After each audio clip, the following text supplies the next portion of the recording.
The University of Arizona in Tucson is the state's oldest university. The school has been in existence for 90 years, but at 90, she is young compared to most other state universities. The progress that the U of A has made during this time is unparalleled, even more astounding if you will consider the following circumstances that faced the school during its beginning years.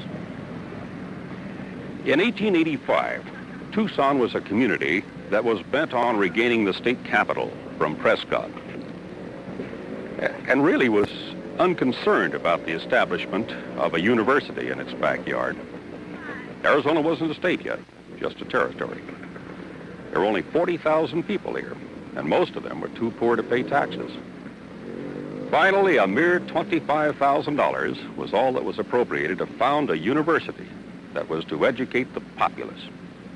The university, an orphan born in poverty, unwanted in its own community, could hardly have been expected to survive, much less to spawn what is today one of the great universities in America.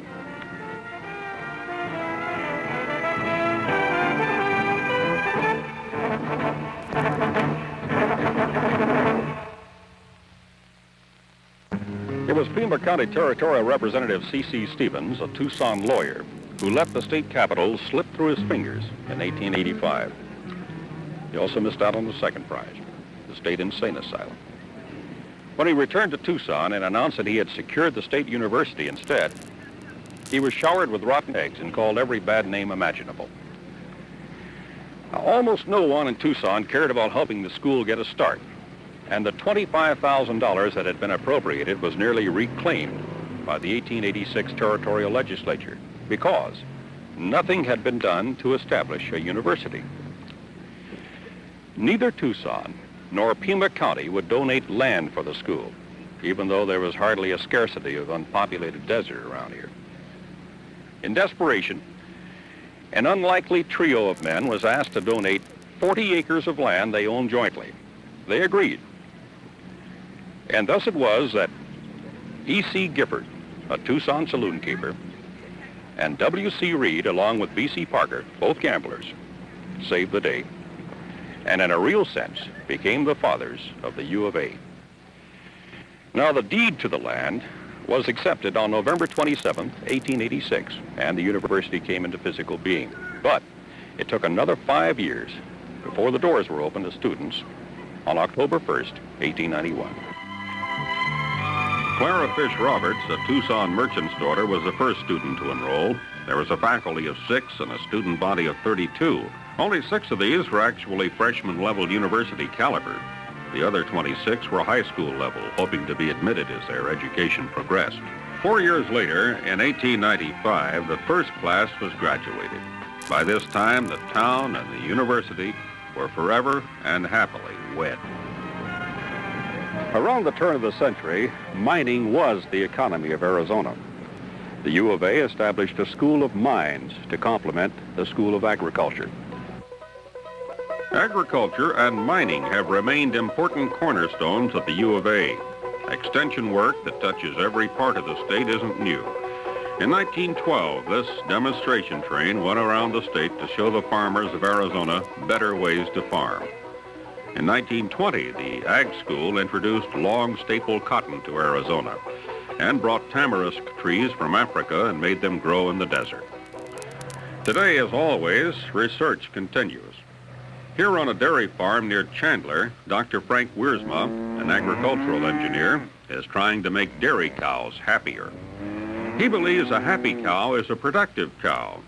Data he's collecting records the cow's temperature during the hotter months.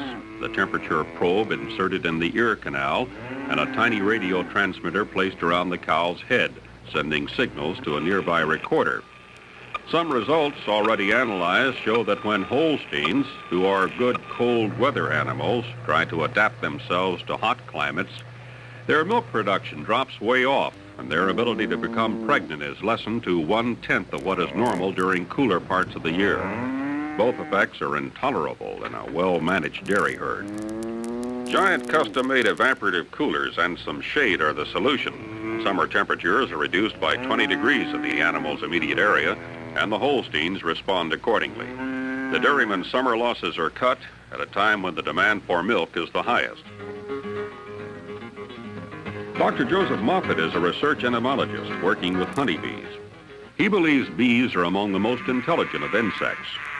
Work here has shown that bees can identify shapes and colors and will return to the correct hive consistently when a disc or triangle painted a bright color is placed nearby.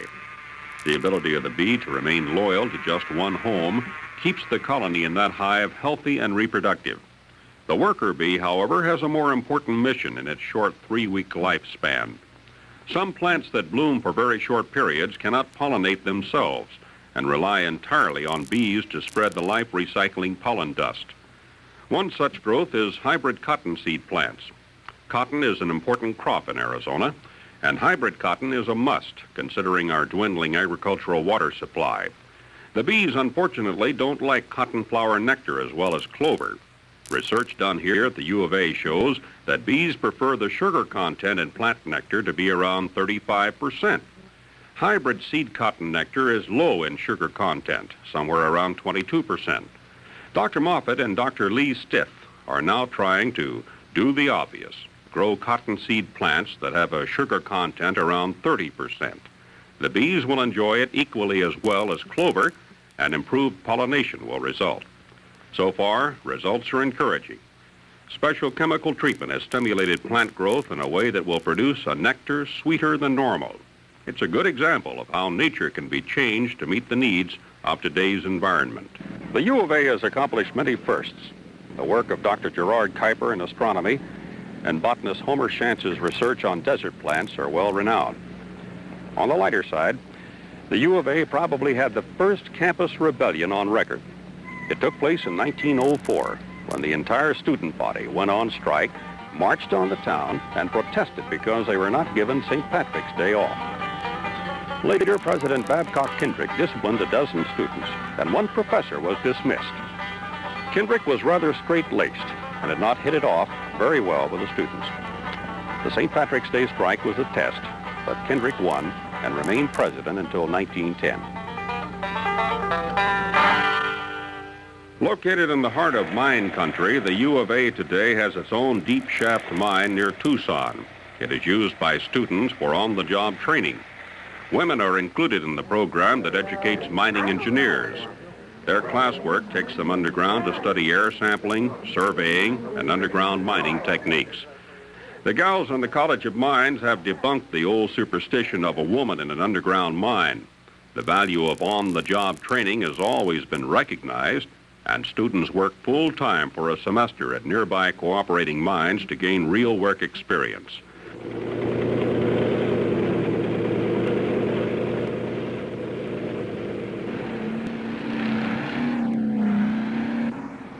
Gus Valenzuela is a mine engineering major doing computer research for Pima Mines.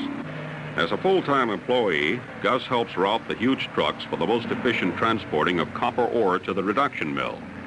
A U of A mine engineering degree carries with it 2 years of on-the-job training experience. The School of Mines is concerned with the entire mine-to-metal process, including metallurgy, research, refining of rare metals, and even solar research to utilize the sun as a power source for smelters and foundry work. Capturing the sun's heat to melt metals ranging from 1,200 to 2,700 degrees Fahrenheit has already been accomplished on a small scale.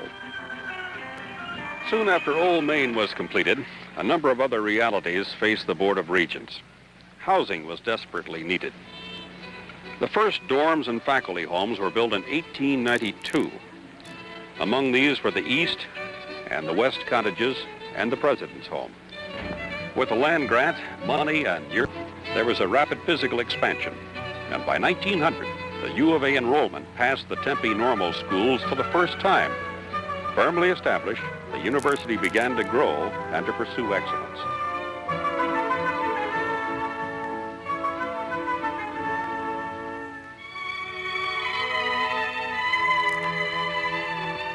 In 1923, when the Stewart Observatory was dedicated, an era of prominence for the U of A in matters of astronomy began. Dr. Gerard Kuiper, the Kitt Peak Observatory, and a host of other nationally renowned people and facilities have made the U of A a leader in this field. The Optical Sciences Lab is presently engaged in a joint effort with the Smithsonian Institute to develop the first successful multiple mirror telescope. Known as the MMT, it will utilize 6 huge 115-inch mirrors synchronized by laser beams to probe the heavens. Termed as versatile, the combination of 6 mirrors will be equivalent to 176 inches of conventional single-mirror telescope. The MMT will be the 3rd most powerful telescope in the world. Across the street, the new Grace Flandreau Planetarium will show the heavens to thousands of visitors each year. The stars are projected on the dome of the main theater area, and fascinating displays and working models surround the lower levels. There are daily presentations with music that surround you as you sit and watch the galaxy. It is truly an unforgettable experience. Theatrical and dance groups will also use the dome to perform heavenly-related works. On the roof is the only public telescope in Arizona available for viewing the stars and planets. It, too, is open each evening for general use. A Greater Arizona became the motto of the university in the early days, and one outstanding president during the teens helped erase the criticism that the state university was a glorified Tucson high school. Rufus von Kleinsmid became president in 1914. Von Kleinsmid built a fire of enthusiasm throughout the campus. He abolished the high school preparatory courses and established a school of law in 1916. Von Kleinsmid left in 1921 to become chancellor of the University of Southern California. His insistence on academic excellence and own great personal salesmanship had pulled the U of A up by its bootstraps. The school was no longer referred to as the University of Tucson. It was now the University of Arizona. The U of A was at the doorstep of being accredited by the Association of American Universities, and in 1924 was accepted. U of A students could enroll at any college or university in the country, and their credits would be accepted. The school in 1925 had 1,600 students. The southwestern United States is a natural for the anthropologist, and the U of A became a leader in the study of man. Arizona is rich in material, especially that dealing with the early Indian tribes. Dr. Emil Haury distinguished the school and himself in 1934 when he unearthed the Hohokam village called Snaketown on the Gila River. Little was known of the vanished tribe until 1887, but Dr. Haury's work on the Hohokams that began in the late 1930s has provided detailed information on the life and times of the desert dwellers who remained in Arizona for 800 years. Neither Haury's work nor anyone else's can provide a clue as to why they just vanished in the year 1450. It remains a mystery that perhaps Dr. Haury and others at the U of A will someday solve. The anthropology department also studies modern man. Dr. William Rathje began a study in 1971 entitled Socioeconomic Correlatives of Food Utilization and Waste Behavior, or more commonly known as the Garbage Project. 3 days a week, Dr. Rathje goes to work at a Tucson Sanitation Department depot, as do about 20 student volunteers. They sort and catalog garbage collected from key predetermined areas of Tucson. The idea is that we're attempting to establish information based on hard material evidence about the way people consume resources at home. That's food resources, cigarettes, alcohol, different kinds of items that affect sanitation in the home, cleansers and so forth. And what we're looking to identify is the kinds of information that people need to know about their behavior. Probably the most important thing we can do is show people the way their everyday behavior adds up to something that's really significant in terms of, let's say, a year period. Very few people realize in their day-to-day living how much food they throw out that's still edible. The results so far are remarkable. The huge supply of material to study is fascinating, and if continued for many years, the data collected would be invaluable. There's a lot more beer being consumed in Tucson households than people report to interviewers. There are more cigarettes being smoked. And we think we can get accurate data by using this quantitative material that's the result of actual behavior, not of what people think or would think they do. There is an endless supply of garbage from which valuable information can be obtained. There also is an endless supply of trees, and they too have played a prominent role in gaining useful knowledge at the U of A. Dendrochronology was discovered in 1923 by U of A professor Andrew Ellicott Douglas.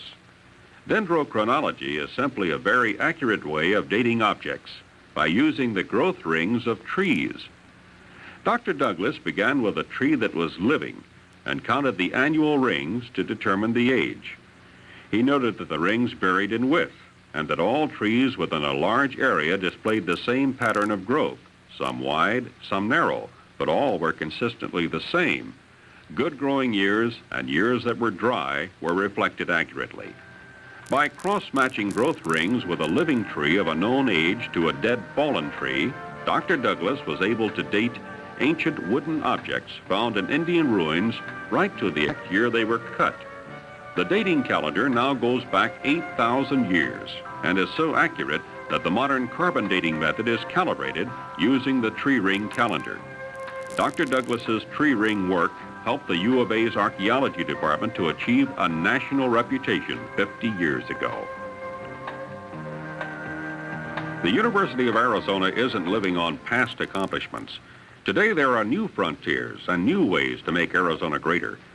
The establishment of a medical school on the campus has opened new frontiers of service for the state's first university. No problem. The battle over where the College of Medicine should be located was decided 12 years ago. And since then, nearly 200 doctors have been graduated. Some of them are practicing here at the Arizona Medical Center, a 300-bed, 8-story teaching hospital. The entire complex, including the University Hospital and the Basic Sciences Building, was completed in 1971 at a cost of $31 million. Another area of care is the premature newborn. Mothers with high-risk pregnancies are urged to use these facilities at the University Hospital. In 1967, before this unit was in operation, Arizona's premature infant mortality rate was 36th among the states. Today, it is second best in the nation. That dramatic change came through the efforts of 4 major hospitals across the state that cooperate with the infant transport system here at the U of A hospital. Doctor and nurse teams pick up the premature baby or the mother as she is about to deliver and bring them to Tucson for delivery or specialized care. Last year, 124 cases were handled before the delivery, and 42 babies that were prematurely born developed major problems. The University of Arizona Medical School and the University Hospital have completed their first decade of service to the people. They have earned much prestige for Arizona. The medical center was built on the old polo field. From the 1920s until World War II, polo was a big event on the U of A campus. Polo outdrew many other collegiate events for fans and enthusiasm. There were regularly scheduled intercollegiate matches, and the Wildcat team was undefeated during several seasons.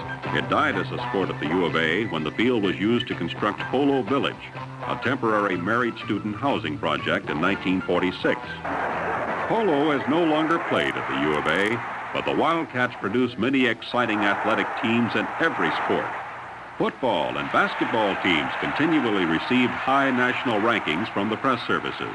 Football stadium expansion is underway again, making this the 5th enlargement since Arizona Stadium was built in 1930. The McHale Center is a magnificent memorial to one of the all-time great men of collegiate sports. J.F. Pop McHale coached all sports, sometimes 2 at a time. He was the university's athletic director for 43 years, the baseball coach for 34 years, the football coach for 17 years, the basketball coach for 6 years, and the track coach for 5. Spanning 43 years, his combined football, basketball, and baseball record was 427 wins and only 172 losses, an amazing 71%. Pop McHale came to the U of A in 1914 and coached 3 generations of players. The grandchildren of some he had coached in 1915 were Arizona athletes when he retired in 1957. He died 10 years later, and no finer memorial to Pop McHale could be erected than this one, dedicated to his winning spirit. As traditional as the Wildcats' winning ways is the Wildcat Band. Long recognized as the finest in the Southwest, the Arizona Band has performed at halftime for the past 70 years. and thrilled millions with its precision drill and big band sound. The earliest concept of a state university was that it was to serve the whole state, that its campus boundary was the state borders. 90 years later, that idea still works. Plus, whatever current's going down through the device. The U of A Engineering Department has put together a unique classroom home study plan called the Micro Campus. 2 classrooms have been equipped with microphones and remote-controlled TV cameras.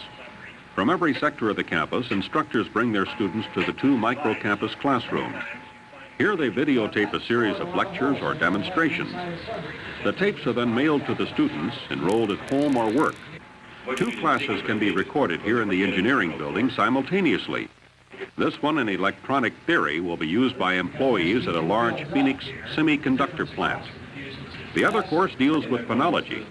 It will be replayed to enrollees who are incarcerated at the Arizona State Prison. Of the thousands who have already used this unique system of learning, few of them have ever been on the campus at Tucson. The College of Liberal Arts accounts for 40% of the student body. There are many fascinating research projects in every department. There are scholarly works by many, and it would be impossible to show them all. The Department of Oriental Studies perhaps typifies the high caliber of teaching and excellent qualification of the teachers. Dr. Anup Chandola teaches about India and its language. ये पगड़ी है, ठीक है, और ये क्या है? मोती। मोती, हाँ। ये मोती है। ये मोती है। ये नीलम है। ये नीलम है। नीलम का रंग नीला है। Under the guidance of Dr. Andre Oñate, the Department of Oriental Studies at the U of A has become nationally recognized as a leader in this field. Dr. William Devers, Oriental Archaeology. Semi-nomadic culture. Here is a small lamp, the saucer lamp that is so common in Palestine in nearly all periods. It's basically just a little saucer with a pinch to the rim here to hold a wick. As you can see, it has been burned. It would have burned olive oil, no doubt. This particular one is from a tomb and was found in a niche in the wall of the tomb and was clearly left burning at the time the door of the tomb was closed for the last time. During the past 90 years, the university has been led by 17 different presidents. The longest term was that of Richard Harville. And during his 20 years, the U of A made its most spectacular growth. Harville's first year as president was a fall term of 1951. The school listed 5,588 students. When he retired in 1971, the U of A had an enrollment of 25,800. Now, meeting that challenge marks Dr. Harville's term as a bright one in the school's history. There are 3 other presidents who molded the future of the school, and to not mention them would be unforgivable. In 1914, Rufus von Kleinsmith dramatically raised the academic standards for both students and professors. In 1922, Cloyd Heck Marvin, who took von Kleinsmith's place, fought for and received full accreditation from the Association of American Universities. In 1928, Homer Leroy Schantz, who had already become one of the world's leading botanists, worked under extreme hardship to keep the school going during the Great Depression of the 30s. Without the leadership of all the presidents who served during the years, the University of Arizona could not have achieved its respected place among the nation's great schools. In 1971, Dr. John P. Schaefer became the 17th president. He believes the U of A could become the Harvard of the West. As land-grant university for the state of Arizona, the University of Arizona takes very seriously its mission of teaching, research, and public service. Advances in recent decades have placed the University of Arizona among the foremost universities in our nation in terms of knowledge production and our teaching programs. We're very optimistic about the future. In this bicentennial time, I think it's time for us to re-examine the American dream, the dream of progress through quality education. And this, in essence, is our goal, to produce quality education programs for the state of Arizona for every citizen to share in. And we feel that this dream is in grasp and will be achieved in the decades ahead.